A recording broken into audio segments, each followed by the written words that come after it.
This week on Navy Marine Corps News, we show you the arrival of USS Ronald Reagan to her new home port in San Diego. Sailors in Bahrain use the latest technology to take communication to a whole new level. And we sit down with former President Jimmy Carter, who reflects back on his time as a submariner. All these stories and more next on Navy Marine Corps News. And now, your Washington anchor, Petty Officer Nikki Maxwell. Welcome to this week's edition of Navy Marine Corps News.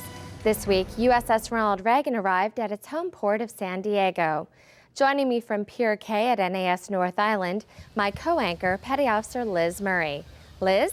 Hello from Naval Air Station North Island, the home porting of CVN 76 USS Ronald Reagan. This event has engaged all of San Diego, and we will be bringing you team coverage of the ship's arrival, the ceremony, and the evening gala. First, let's go to Sergeant Jimmy Benchen with your Eye on the Fleet News Roundup. Thanks, JO1. This week in the fleet. The Navy recognized its top sailors during a ceremony at the Pentagon July 22nd.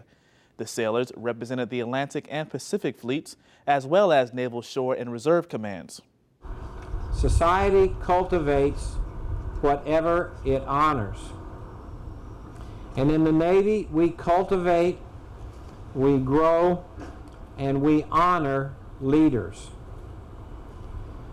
Today, we honor 4 tremendous leaders, people who have already succeeded in the leadership practice, or they wouldn't be here today. The 4 sailors, AL-1 Scott Bryant, IS-1 David Good, HM-1 Larry Tittinger, and DT-1 Michelle Villagrand were awarded Navy Commendation Medals and advanced to Chief Petty Officer. The Navy commissioned Lieutenant Junior Grade Jeanette Shin as the military's first Buddhist chaplain in a ceremony at the Pentagon July 22nd. After taking her oath of service, Shin expressed her gratitude to her peers and said she looks forward to making a difference in the fleet. She is currently stationed at the Naval Reserve Center in Alameda, California. The Navy's MWR has partnered with AT&T to create 4 informational passport CD-ROMs for sailors over the next year. 3 of these CDs are directed toward sailors on deployment and those making port visits to Asia, Europe, and the Middle East. The other CD will include a basic overview of Navy MWR programs worldwide. On each CD-ROM, AT&T also provides information on how to make the most economical and efficient long-distance phone calls to family and friends. And that's your Eye on the Fleet News Roundup for this week. We'll be right back with JO1 Nikki Maxwell and more Navy Marine Corps news after this message from MCPON Terry Scott.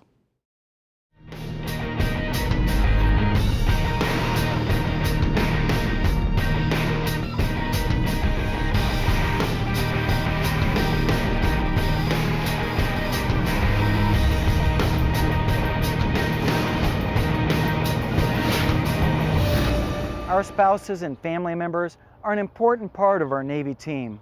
As they accompany us to duty stations throughout the world, we recognize the need to assist them in job hunting. The Family Employment Readiness Program is more than just a job bank and classified ad service. This program offers skills assessments, career planning, resume workshops, networking opportunities, and connections to local employers. The Navy has also partnered with the world's largest employment service to provide a career accelerator program. At 47 commands nationwide, this program has provided employment assistance and placement support to more than 2,300 Navy family members. For more information about these or other family services, contact your Fleet and Family Support Center or visit the Lifeline's website. Maybe he'll go to Harvard or Stanford or Duke one day. Then join the Navy, like his doctor did. In order for any airfield to safely conduct operations, strict perimeter security is a must.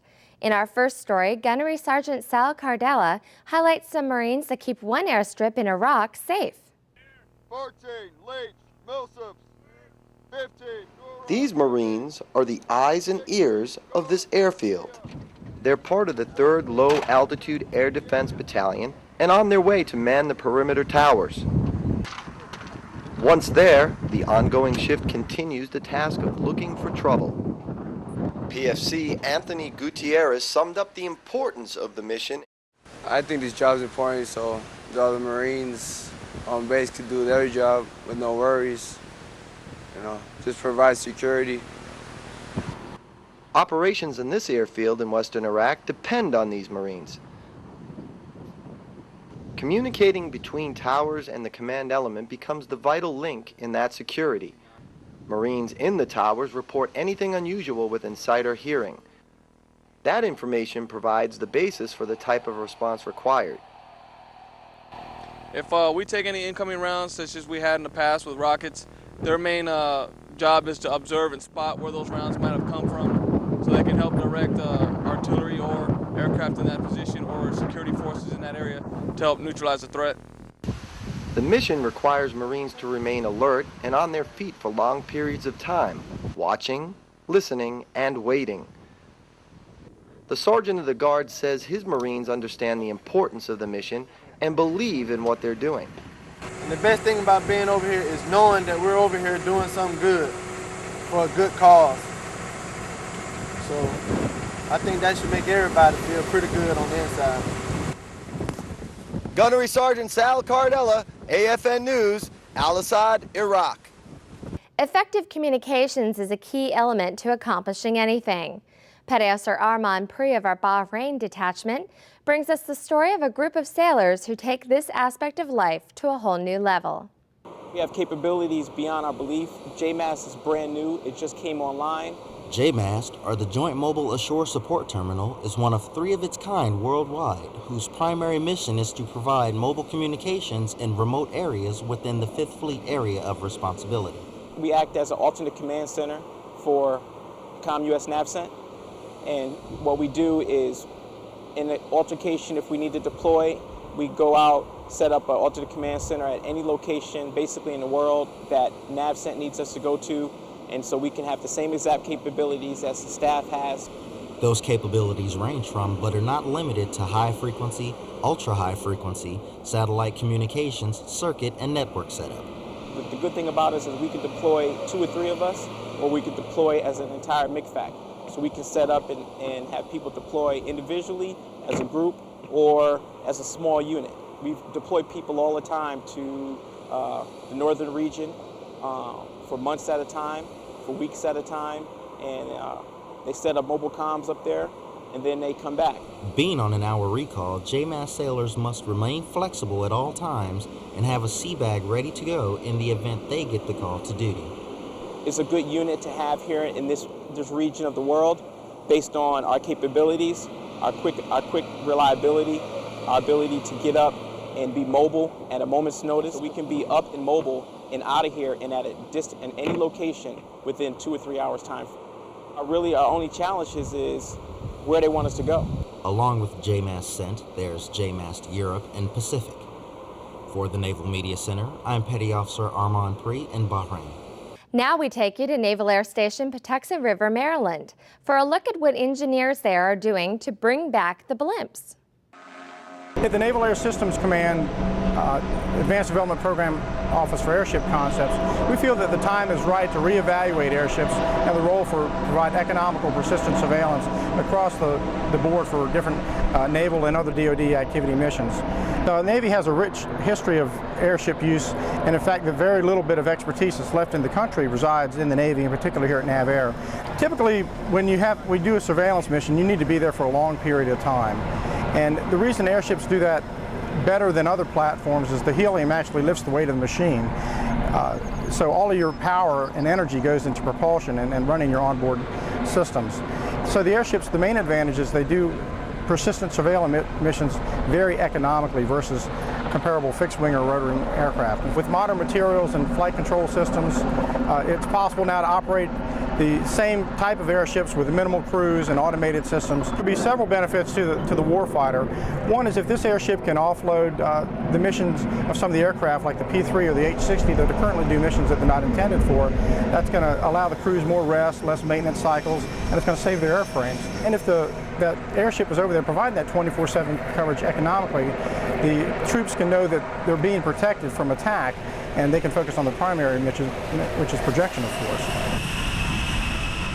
In our next story, Private First Class Miguel Carrasco reports on how Marines from Camp Pendleton familiarize themselves with enemy weapons.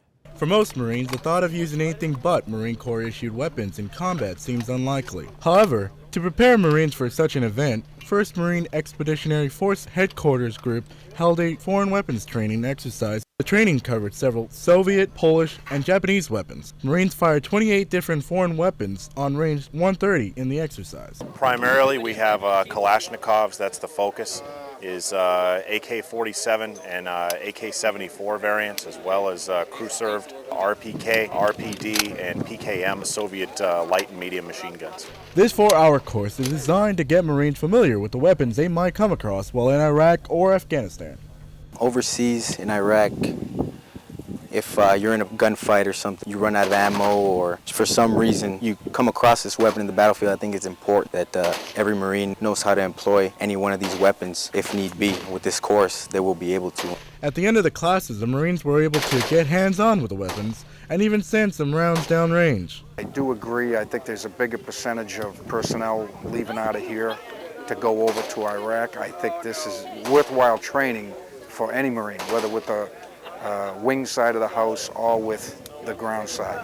This vital class was brought to the base with the help of Marines from Marine Corps Air Station, Yuma, Arizona, along with CNT Enterprise, a civilian organization who provided the weapons. With all the positive feedback, there are plans to make the program a continuous course here. Reporting from the Naval Media Center, this is Private First Class Miguel Carrasco. We will be back with the USS Ronald Reagan homeporting and a special interview with former President Carter after these messages. Everywhere your Navy goes, All Hands Magazine is there to capture the moments of history in the making. The August issue pays tribute to the sacrifices and dedication of your Navy Special Warfare community. Find out what it means to be one of the few, the elite, the unseen warriors. All Hands is the magazine of your Navy. Pick up your copy today. If someone wrote a book about your life, would anyone want to read it? Navy, accelerate your life. Now back to Petty Officer Murray in San Diego. Nikki, the crowd's filling up with anticipation for the arrival. We had a news crew embarked on the ship, and here's Petty Officer Sean Linville with a final story. This summer, the Navy tested the fleet response plan by simultaneously deploying 7 carrier strike groups as part of Summer Pulse 04. Carrier Air Wing 11 added the strike to USS Ronald Reagan Strike Group, embarking 17 of its aircraft on the ship for the Reagan's trip around South America. The FRP is a great way to allow us to plan towards success in terms of doing other exercises like what we did this summer with Pulse 04. FRP is nice from the pilot's perspective and really the operations officer perspective, because it really gives good definition to how ready you're supposed to be at certain times, and it also provides a lot of definition as to what assets you have available in terms of airplanes, things like FLIRs and that sort of thing that go on the airplanes that you need to do your job. It lines those up based on whatever level of readiness is dictated by the fleet response plan. So it makes a lot of the planning easier. Usually the Air Wing deploys on USS Nimitz, so its flexibility was put to the test during this deployment on Ronald Reagan. Well, I think naval aviation has proven over the last several years how flexible we are. And I think the Carrier Air Wing is able to pretty much plug and play into any carrier strike group. And I think we proved that very successfully on this deployment. Captain Green went on to say that some of his younger pilots got some needed carrier training during this deployment.